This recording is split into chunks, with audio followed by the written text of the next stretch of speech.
Making a difference in Michigan's environment doesn't mean you have to have a fancy title or position.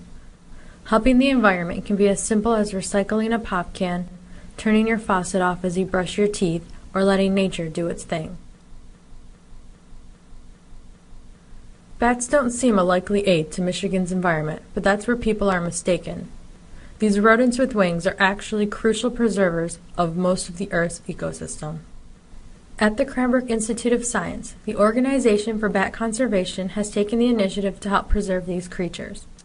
All of the animals there have either been injured and cannot be released, have come from a rescue situation, have been donated from zoos that cannot house them anymore, or were orphaned at a young age.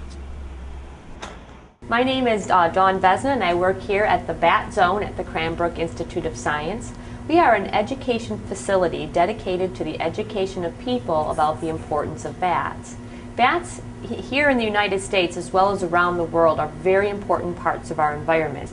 Some of the bats, like the ones you may see behind me, the fruit-eating bats, are very important to the rainforest where they help disperse rainforest seeds.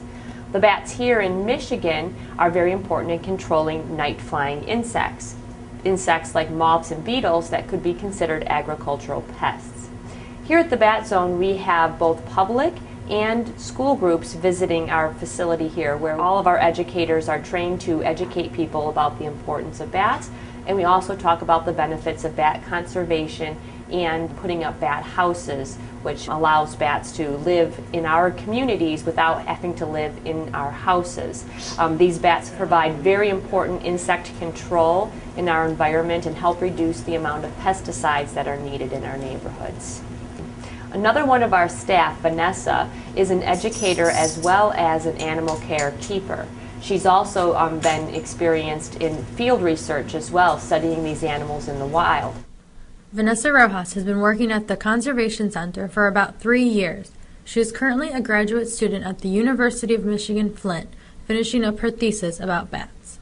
A big part of Vanessa's job is preparing the meals for the bats. So here we have our mealworms, and this is our food for all of our insectivores. So these are all the bats that are here from Michigan, and we give them a food source that won't fly away from them. So we weigh out their food daily, and they eat 4 grams of mealworms every day. And we keep track, so if we see that one's not eating as much, we're wondering if maybe they're sick or if something's wrong. But their eating habits do change when it gets a little colder. We regulate it, but these bats would typically hibernate through the winter, so oftentimes in the winter they don't eat as much.